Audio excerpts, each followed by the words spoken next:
آیت ہے۔ صرف ایک آیت، لیکن اپنے اندر ایک مکمل کہانی سمیٹے ہوئے۔ بالکل، ہم اسے ایک طرح کے نفسیاتی ڈرامے کی طرح دیکھنے والے ہیں جو 3 حصوں میں ہمارے سامنے کھلتا ہے۔ 3 ایکٹس کا ڈرامہ؟ جی، پہلا حصہ ایک ایسی تجویز ہے جو پورے معاشرے کو ہلا کر رکھ دیتی ہے۔ دوسرا حصہ ایک جذباتی دفاع ہے جو دلیل پر نہیں بلکہ تاریخ اور وراثت پر مبنی ہے۔ اور تیسرا حصہ جب ساری دلیلیں ختم ہو جاتی ہیں تو ایک کھلا مایوس کن چیلنج۔ تو آج کا ہمارا ماخذ ہے سورۃ الاعراف آیت نمبر 70۔ آئیے اس کہانی کی تہوں کو مل کر کھولتے ہیں۔ ضرور، پہلے اس آیت کو سنتے۔ اعوذ باللہ من الشیطان الرجیم، بسم اللہ الرحمن الرحیم۔ قالوا اجئتنا لنعبد اللہ وحدہ ونذر ما كان يعبد آباؤنا فأتنا بما تعدنا ان كنت من الصادقین۔ اس کا ترجمہ کچھ یوں ہے، انہوں نے کہا کیا تم ہمارے پاس اس لیے آئے ہو کہ ہم صرف ایک اللہ کی عبادت کریں اور ان سب کو چھوڑ دیں جن کی عبادت ہمارے باپ دادا کیا کرتے تھے؟ اچھا تو پھر لے آؤ ہم پر وہ عذاب جس کی تم دھمکی دیتے ہو اگر تم باقی سچے ہو۔ یہی ہے۔ چلیں اس ڈرامے کے پہلے ایکٹ سے شروع کرتے ہیں۔ قالوا اجئتنا لنعبد اللہ وحدہ، کیا تم ہمارے پاس اس لیے آئے ہو کہ ہم صرف ایک اللہ کی عبادت کریں؟ جب میں اسے سنتا ہوں تو یہ مجھے سیدھا سادہ سوال نہیں لگتا۔ نہیں، بالکل نہیں۔ اس میں ایک جھٹکا ہے، ایک شدید حیرت ہے، جیسے کوئی کہہ رہا ہو مذاق کر رہے ہو؟ کیا تمہیں واقعی لگتا ہے کہ ہم ایسا کچھ کریں گے؟ یہ پیغام ان کے لیے اتنا بڑا دھچکا کیوں تھا؟ دیکھیں، یہ بات آسانی سے نظر انداز ہو سکتی ہے، لیکن جب آپ غور کریں تو اس پوری بغاوت کی بنیاد صرف ایک لفظ پر ٹکی ہے۔ ایک لفظ پر؟ جی، صرف ایک لفظ، وحدہ، یعنی صرف ایک۔ اچھا۔ ان کا مسئلہ یہ نہیں تھا کہ ایک اور خدا کا اضافہ ہو رہا ہے، وہ اللہ کو سب سے بڑے خالق کے طور پر جانتے تھے، یہ ان کے لیے کوئی نیا نام نہیں تھا۔ مسئلہ یہ تھا کہ پیغام تھا، باقی سب کو مٹا دو۔ تو یہ صرف ایک کا تصور تھا جو انہیں ہضم نہیں ہو رہا تھا؟ بالکل، یہ صرف ایک لفظ نہیں تھا، یہ ان کے پورے طرز زندگی، ان کی معیشت، ان کے سماجی ڈھانچے پر حملہ تھا۔ یہ صرف عقیدے کی تبدیلی نہیں تھی، یہ سب کچھ بدلنے کے مترادف تھا۔ یقیناً، ذرا سوچیں کہ اس وقت کے معاشرے میں مختلف بت، مختلف قبیلوں، مختلف پیشوں اور مختلف سماجی تقریبات کی نمائندگی کرتے تھے۔ صحیح۔ مندروں کے ارد گرد پوری معاشیت گھومتی تھی، تجارت، میلے، چڑھاوے۔ یہ پیغام دینا کہ صرف ایک خدا ہے اور باقی سب کچھ نہیں، ایسا ہی تھا جیسے آج کسی سے کہا جائے کہ ہم سٹاک مارکیٹ، تمام بینک، تمام سیاسی پارٹیاں اور تمام ثقافتی ادارے ختم کر رہے ہیں۔ واہ! اور اب سے صرف ایک ہی نظام ہوگا۔ ان کا رد عمل صرف مذہبی نہیں تھا، وہ عملی تھا۔ وہ کہہ رہے تھے تم ہماری پوری دنیا کو تلپٹ کرنے آئے ہو، اس لیے ان کی حیرت حقیقی تھی۔ واہ، یہ تو کمال کا نکتہ ہے۔ یعنی لفظ وحدہ ایک مذہبی اصطلاح سے کہیں بڑھ کر ایک مکمل سماجی اور معاشی انقلاب کا اعلان تھا۔ جی ہاں، تو جب ان پر یہ پہلا جھٹکا پڑا تو ان کا دفاع کیا تھا؟ یہ ہمیں کہانی کے دوسرے حصے کی طرف لے جاتا ہے، وَنَذَرَ مَا كَانَ يَعْبُدُ آبَاؤُنَا، یعنی اور ان سب کو چھوڑ دیں جن کی پوجا ہمارے باپ دادا کرتے تھے۔ بالکل، یہاں وہ کوئی منطقی دلیل نہیں دے رہے بلکہ اپنی تاریخ کی ڈھال استعمال کر رہے ہیں۔ یہی تو سب سے دلچسپ نفسیاتی پہلو ہے۔ جب انسان کے بنیادی نظریات پر حملہ ہوتا ہے نا، تو اس کی پہلی پناہ گاہ منطق نہیں، روایت ہوتی ہے۔ روایت۔ آباؤنا یعنی ہمارے باپ دادا والی دلیل آج بھی اتنی ہی زندہ ہے جتنی ہزاروں سال پہلے تھی۔ اس کی کوئی مثال دے سکتی ہیں آج کے دور سے؟ بالکل۔ سوچیں کسی کمپنی میں کوئی نیا بہتر سسٹم لانے کی کوشش کی جائے اور پرانے ملازم کہیں ہم تو 20 سال سے ایسے ہی کام کر رہے ہیں، سب ٹھیک چل رہا تھا، یہ نئی چیز کیوں؟ صحیح کہا، یہ تو روزمرہ کی بات ہے۔ یہ بالکل وہی انسانی رد عمل ہے۔ یہ صرف عقیدے کی بات نہیں، یہ کمفرٹ زون، عادت اور سب سے بڑھ کر شناخت کا معاملہ ہے۔ یہ بہت دلچسپ موازنہ ہے۔ تو وہ دراصل یہ کہہ رہے تھے کہ اگر ہمارے بزرگ جو ہم سے زیادہ عقل مند تھے وہ نسلوں سے یہ کرتے آئے ہیں تو تم کون ہوتے ہو ہمیں یہ بتانے والے کہ وہ سب غلط تھے؟ جی، یہ تو اپنی پوری تاریخ اور شناخت کو غلط ماننے کے برابر ہے۔ یقیناً، ان کے لیے اپنے معبودوں کو چھوڑنا اپنی جڑوں کو کاٹنے جیسا تھا۔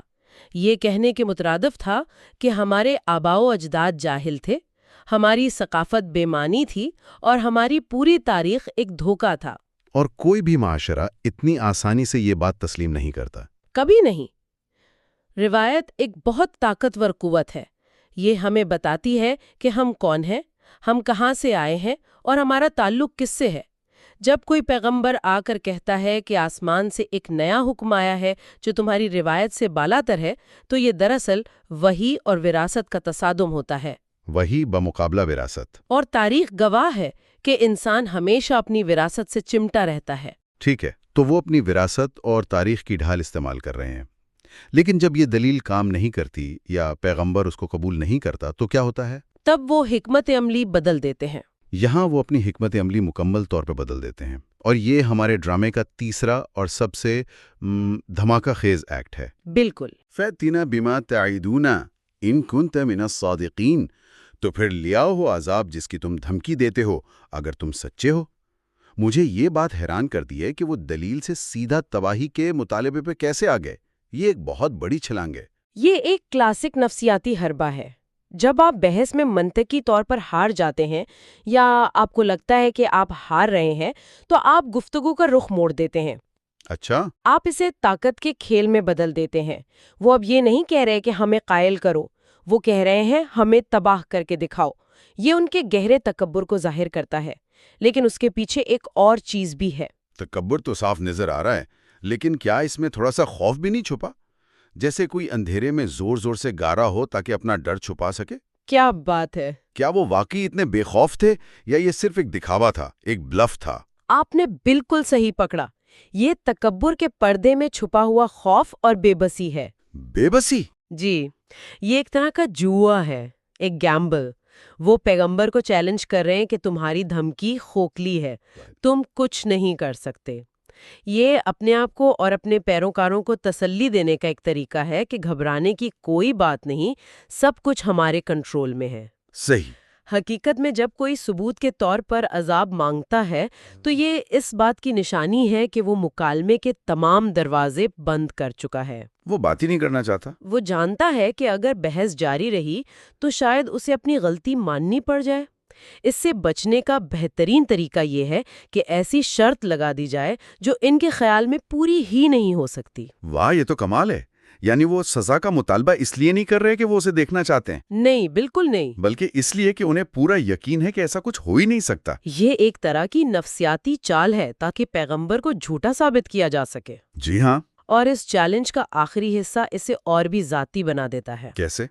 انہوں نے کہا، اگر تم سچے ہو، یہ پیغام سے ہٹ کر پیغام لانے والے کی ذات پر حملہ ہے۔ یعنی کیریکٹر اساسینیشن۔ بالکل۔